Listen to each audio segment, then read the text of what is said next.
Y estamos viendo dentro del proceso de envejecimiento, vamos a ver los factores que intervienen en ese proceso de envejecimiento.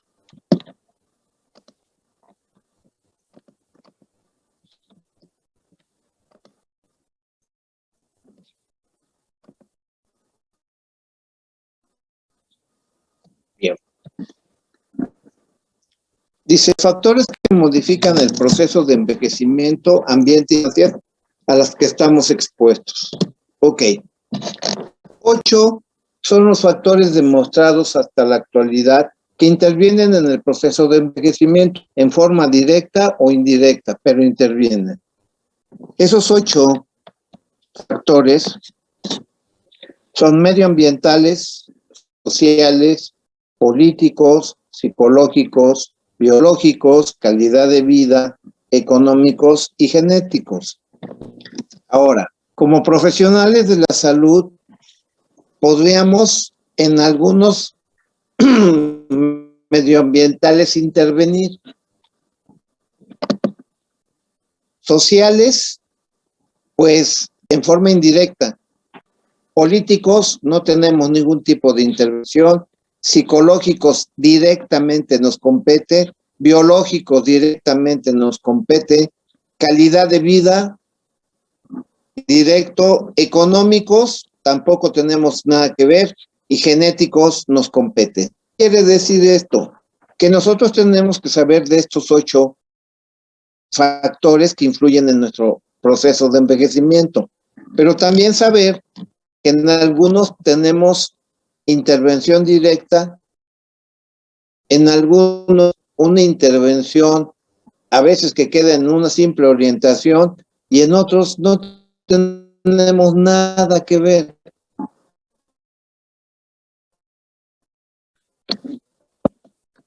Ok.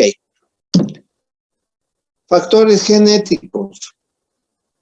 Y aquí vemos 2 palabras que ya se las he estado viniendo a decir en otras presentaciones.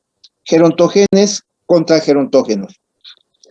Aquí está un proceso de envejecimiento, el cual podríamos decir que podría ser cualquiera de ustedes en esta imagen, en la primera, y posiblemente la imagen que de pronto podríamos tener entre los 80 y 90 años de edad. Entonces, este proceso de envejecimiento aquí representado, factiblemente está representando una evolución en dicho proceso que puede ser entre 40 y 50 años. Bien. Entonces, decíamos gerontogenes y gerontógenos. ¿Qué se refieren estos términos? Gerontogenes. Dentro de este grupo de teorías moleculares, se agrupan aquellas que postulan que la longevidad de las especies está gobernada o regulada por genes que interactúan con factores ambientales. Ok. Cuando nosotros nacemos, está demostrado que dentro de los genes con los que nacemos, hay 3 en la actualidad cuya única función es intervenir en el proceso de envejecimiento. Eso ya está demostrado. Y esos serían los gerontogenes, aquellos genes con los que nacemos y que intervienen en nuestro proceso de envejecimiento. Esos son gerontogenes. Hay una regulación genética, creo que ya de esto ustedes han visto cuando llevaron la materia de genética. Dice, del mismo modo que hay genes cuya expresión se produce de forma progresiva a lo largo del desarrollo y la fase de reproducción, esta teoría propone que el envejecimiento es el resultado de cambios en la expresión genética durante el envejecimiento. Bonham, en el año de 1966, fue el creador de esta teoría de la regulación genética. Es decir, el envejecimiento es una teoría producido por la expresión de algunos genes, los gerontogenes mencionados, tras alcanzarse el final de la madurez de la reproducción. Ahora, ¿qué es un gerontógeno? Agente ambiental que contribuye al proceso de envejecimiento mediante la aceleración del comienzo y o la velocidad de progresión de dicho proceso. Ejemplo, el daño oxidativo dependiente de las células en los procesos bioquímicos, como el que produce el óxido nitroso o el ozono. ¿Por qué? Porque van a producir un mayor daño oxidativo a nuestras células y por lo tanto aceleramiento en el proceso de envejecimiento, empezando por la célula, por los tejidos y terminando por todo nuestro cuerpo. Entonces, conclusión, gerontogene es los genes con los que nacemos y cuya función en nuestro organismo es regular nuestro proceso de envejecimiento. Gerontógenos son todo tipo de sustancias, ya sea ingeridas o ya sea estemos expuestas a las mismas, y que el daño que producen en nuestro cuerpo es hacer que genes que no tienen nada que ver con el proceso de envejecimiento, por daño de estas sustancias, forman de pronto parte de dicho proceso de envejecimiento. Y al haber situación, lo que hacen es acelerar dicho proceso de envejecimiento. Eso es lo que es un gerontógeno. Bien. Si mencionamos a los factores ambientales que está demostrado que son de los principales gerontógenos que podemos encontrar en el medio ambiente, el arsénico en aguas subterráneas, el benceno que se produce en emisiones industriales, la radiación ultravioleta del sol, el humo del tabaco, la ingesta excesiva de calorías y un factor importantísimo, el estrés. El estrés, dos de sus principales alteraciones que nos van a producir, uno es baja de la inmunidad y el otro aceleración del proceso de envejecimiento. Ahora, aquí estamos mencionando humo de tabaco. Vean ustedes la siguiente diapositiva. Si nosotros, o no les hubiera yo puesto aquí el título de esa diapositiva, a lo mejor no entenderían cuál es el ejemplo, pero vamos. Estas dos personas son hermanas gemelas. La que estoy señalando con el cursor es una persona que tiene un tabaquismo crónico de 16 años de evolución, mientras que la que señalo ahorita, ella no fuma. Bueno, teniendo la misma edad cronológica, vean ustedes la diferencia en la apariencia de envejecimiento de esta en relación a esta, para que se den cuenta cómo el puro tabaquismo, como una sustancia con efecto gerontógeno, puede intervenir y acelerar dicho proceso de envejecimiento. Ahí tienen ustedes una muestra palpable.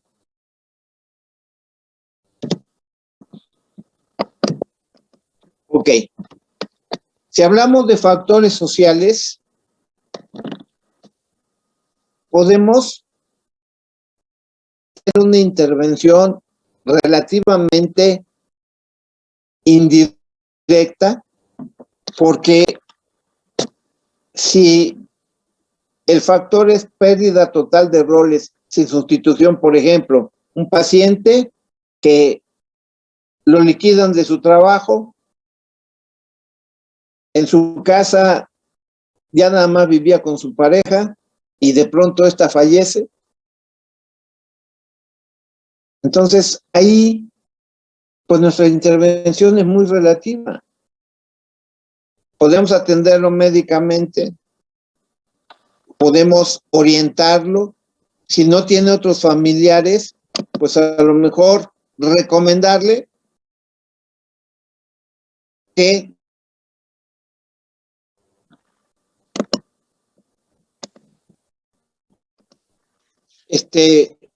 pueda ir a un asilo, a una residencia de adultos mayores. Ausencia de apoyo social, si nosotros detectamos a un adulto mayor que posiblemente vive solo o vive con familia, pero es objeto de maltrato, pues posiblemente lo reportemos, como ya habíamos mencionado en otros ejemplos, a instituciones como el DIF, en donde le puedan proporcionar el apoyo que él necesita. Dependencia, soledad, bueno, aquí van como de la mano al ejemplo que les ponía. Si el paciente ya depende para todo de la familia en la que vive y esta no le está proporcionando, pues forma parte de esa ausencia de apoyo social. Soledad, el primer ejemplo que les puse, un adulto mayor que ya nada más vive en él y su esposa y que de pronto puede ser la esposa o de pronto puede ser el esposo que fallecen y se queda solo. Pues ahí lo único que podemos hacer es orientarlo.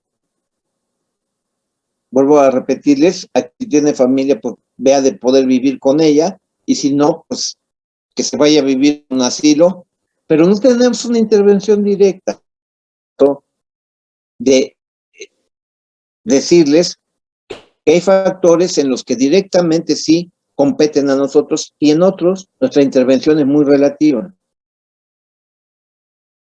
Esto se presenta mucho, por ejemplo, cuando el abuelo, al quedarse solo o con una discapacidad, se tiene que ir a vivir con alguno de sus hijos o hijas. Estos tienen su propia familia y de pronto el abuelo desplaza de la habitación en que duerme el nieto o tiene que compartir. El nieto se siente desplazado y la reacción que tiene normalmente es de coraje contra el abuelo que vino a interrumpir el tipo de vida que él llevaba. Por ejemplo, la cuestión de su habitación. Él podía hacer en su habitación lo que él quisiera. Era su lugar de hábitat y de pronto se iba a vivir el abuelo o de plano él lo sacan y es el abuelo el que ocupa eso. Pues la reacción que va a tener el adolescente o el joven, pues va a ser una reacción de enojo y al mismo tiempo de conflicto con el abuelo. Y algo que tenemos que combatir permanentemente, la inactividad en la que pueden caer nuestros adultos mayores. Si un adulto mayor cae en inactividad, lo que va a desarrollar primero es un síndrome de fragilidad y después un síndrome de movilidad, cuyos resultados son o discapacidad o muerte.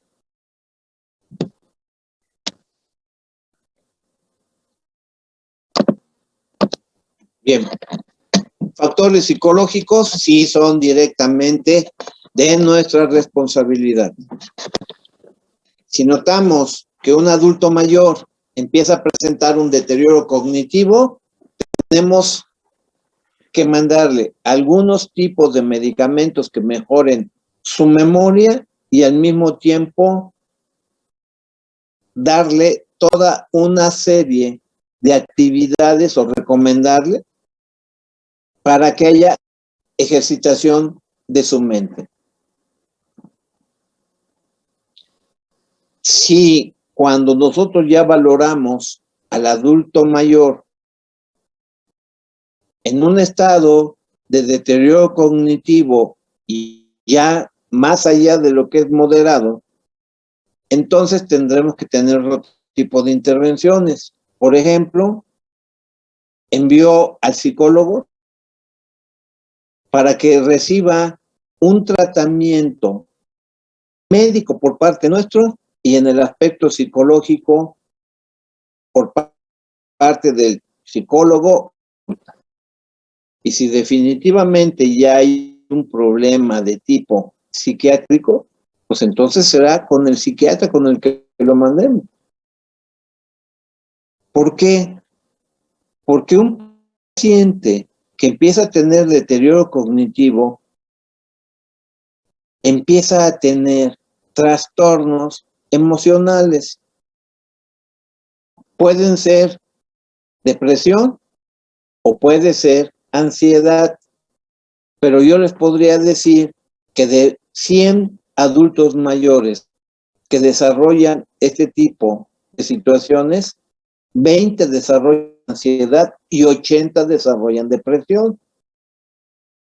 Y si hablamos mal enfrentamiento al estrés, pesimismo y autovaloración negativa, son procesos que se derivan de esos estados depresivos. De ahí la importancia que como médicos tenemos en detectar en nuestros adultos mayores cuando tienen ya algún problema emocional o mental y actuar en forma oportuna y adecuada para frenar o revertir esta situación. Factores biológicos y calidad de vida. En los factores biológicos intervenimos igualmente en forma directa. En la calidad de vida podemos coadyuvar a través de cuidar los factores biológicos, pero no más allá de eso.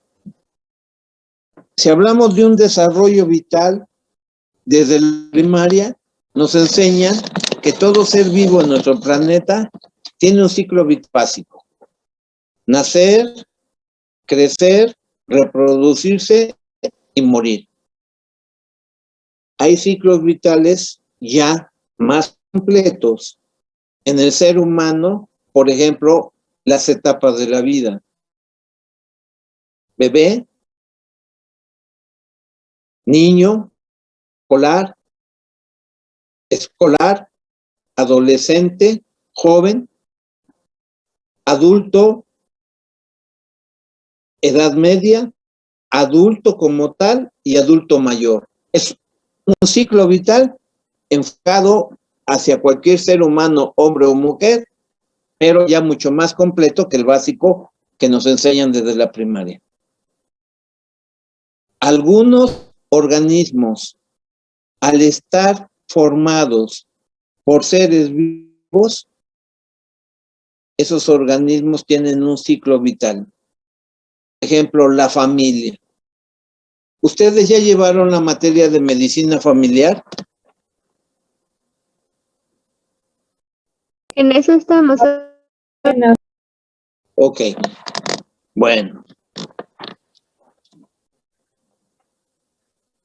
¿Ya vieron ciclo vital de la familia? Justo en ese tema estamos. También en eso estamos. Bueno, sí, es cierto, apenas están empezando. Algunos estarán con Marcelina Chong, otro con Centeno, con Raúl Cortesano, con la doctora Elizabeth, y algunos estarán con la doctora Irma, que quién sabe ahora si la doctora Irma ya con su cargo de secretaria administrativa vaya a seguir dando clases, no lo sé. Sí, ¿O alguien doctor, sigue dando clases. Yo tomo con ella. Ok, perfecto.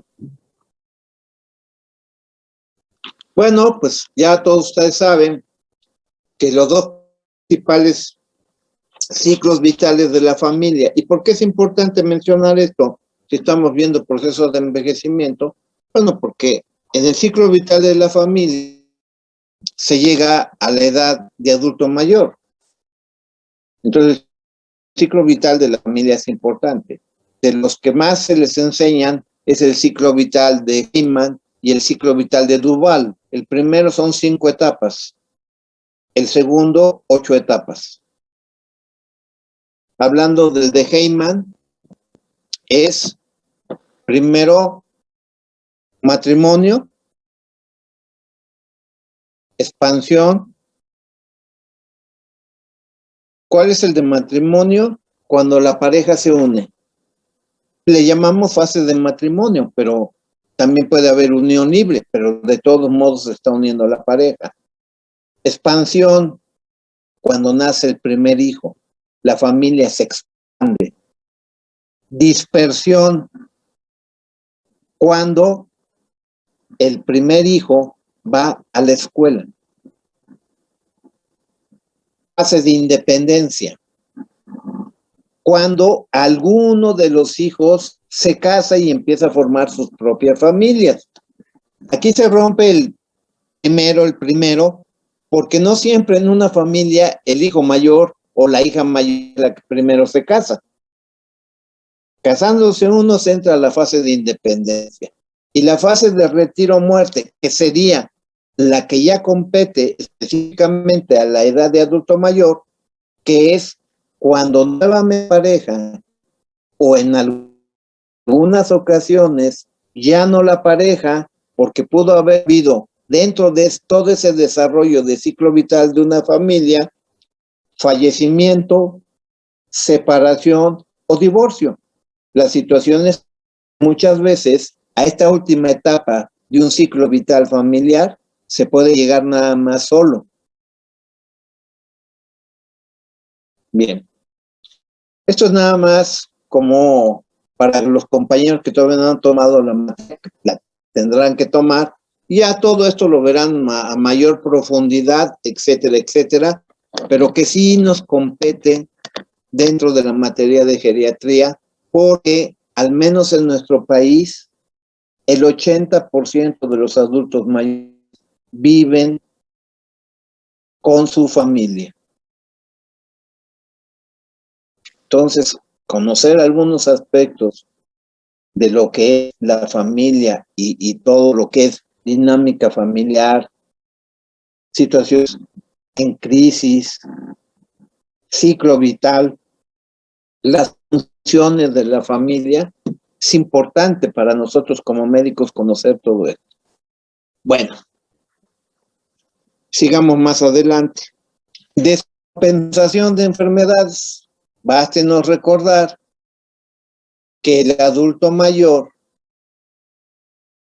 cuando se llega a la edad, se llegan con enfermedades crónico-degenerativas. Y lo menos con lo que nos van a llegar nuestros adultos mayores a estas edades son 2 o 3 enfermedades crónico-degenerativas. Diabetes, hipertensión, alguna cardiopatía, algún problema renal ya producto del problema diabético, problemas artríticos, problemas oculares. Vamos, podemos mencionar muchísimos padecimientos. Al final de cuentas, cuando nos toque ya ver patologías específicas en lo que son síndromes geriátricos, bueno, pues ahí vamos a analizar las principales patologías que pueden desarrollar nuestros adultos mayores que están integradas en síndromes.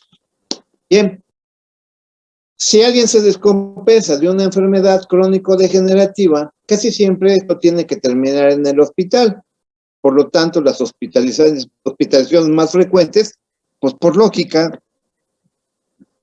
de la descompensación, pues se deriva lo de la hospitalización. Dieta. Ya vimos varios parámetros y hemos mencionado, por ejemplo, en la presentación anterior, la situación de la importancia en la nutrición de nuestros adultos mayores. No todos los adultos mayores tienen problemas de nutrición, pero de los grupos que sí los tengan, de cada 10 pacientes adultos mayores con problemas de nutrición, 2 o 3 podrán tener sobrepeso u obesidad, y 7 o 8 lo que van a tener es bajo peso o desnutrición ya establecida. El sistema inmunológico tiene la misma edad que tenga el paciente cronológicamente. Por eso, algunos autores mencionan que el ser adulto mayor es la edad de los cánceres o las neoplasias, así la denominan. Y sabemos que no es así. Cáncer, por ejemplo, leucemias, son muy frecuentes desde niños de meses, jóvenes y adolescentes. El cáncer de testículo es prácticamente una enfermedad de hombres jóvenes. Por lo tanto, el cáncer no es específico del adulto mayor, pero sí es una realidad. Mayor número de cáncer que se ve en las etapas de la vida se ven con mayor frecuencia en los adultos mayores. Y que el estado inmunológico haya envejecido y que por lo tanto ya su funcionamiento no sea adecuado, pues es uno de los factores cardinales para que se presente tipo de problema.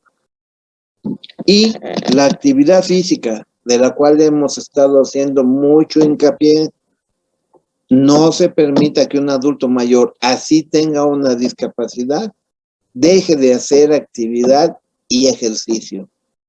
Fundamental. Factores políticos, económicos.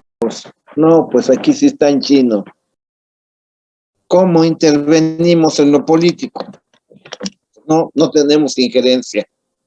En lo económico, pues en lo económico, si acaso, lo más que podemos intervenir es orientando al paciente. Por ejemplo,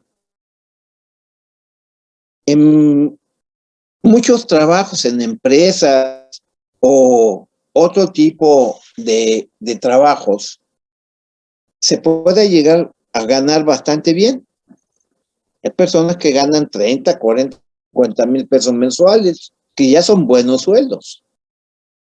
Pero de pronto, a alguien que puede ganar, por ejemplo, 40 mil pesos, le dice su patrón: oye,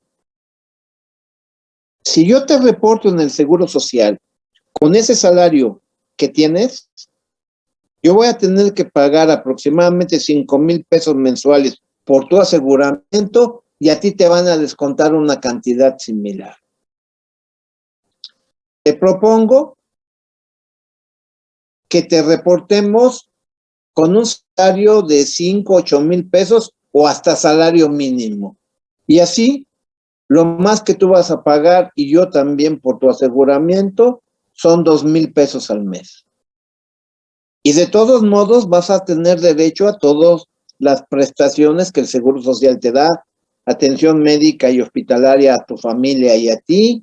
Si tienes un riesgo de trabajo o una enfermedad de trabajo, te van a atender, etcétera, etcétera. Y entonces se la pinta muy bonito y el trabajador dice: no, pues sí, de estar pagando 1,000 pesos de mi seguro, que es lo que le descontarían al trabajador, una cantidad un poquito mayor se le descuenta al patrón, a que me descuenten 5,000 pesos, pues no. Le acepta al patrón. Y mientras somos trabajadores activos, aparentemente esto no nos perjudica.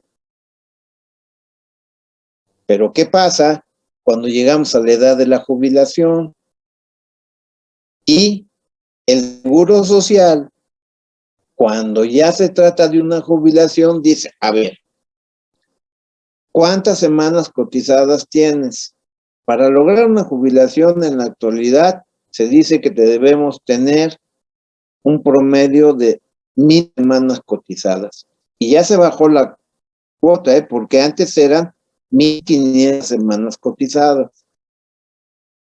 Pero bueno, independientemente de las semanas cotizadas, nada más que se cumpla el mínimo indispensable y dicen, ok, tú tienes tantas semanas cotizadas y tus salarios reportados desde que empezaste a trabajar hasta la actualidad fueron salarios mínimos o salarios bajos. Y dividen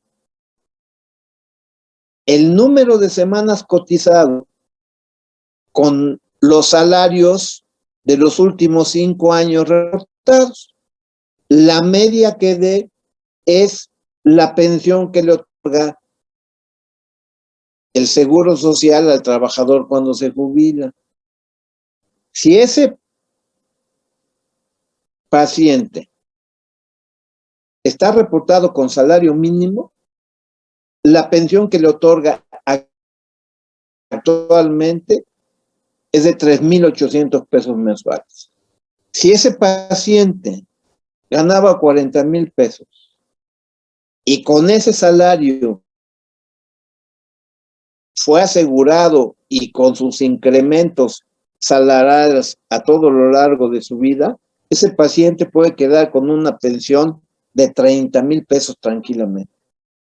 Creo que hay una gran diferencia en cuando se jubila uno quedar con una pensión de 30,000 pesos a quedar con una pensión de 3,800 pesos. Entonces, siempre hay que explicar esto a nuestros pacientes para que entiendan que es una comodidad tanto para ellos como para los patrones reportar salarios bajos para no pagar tanto de cuota al seguro social. La bronca para el trabajador es cuando llega al término de su vida productiva, en donde si ganaba 40,000 pesos y siempre lo estuvieron reportando con salario mínimo, 40,000 va a empezar a recibir 3,800 pesos mensuales. ¿Ven ustedes la diferencia? Entonces, a lo mejor es lo más que podemos intervenir en aspectos económicos dentro de los factores que intervienen en el proceso de envejecimiento, porque el estrés que se genera ante la de adquisición por el cambio drástico de lo que percibe un trabajador en activo a cuando se jubila, le crea un estrés tremendo que invariablemente va a influir en su proceso de envejecimiento.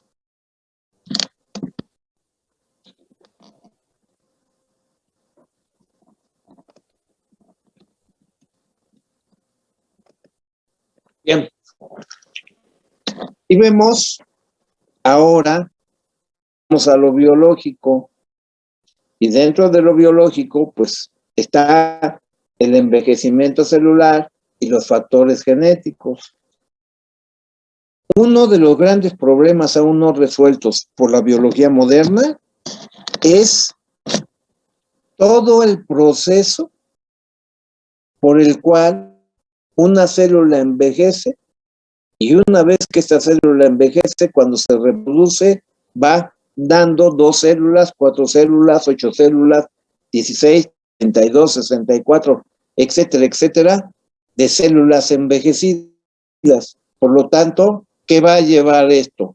Envejecimiento celular, primero molecular, después de tejidos que forman un órgano, por lo tanto, envejecimiento orgánico, y en términos generales, envejecimiento de todo nuestro cuerpo.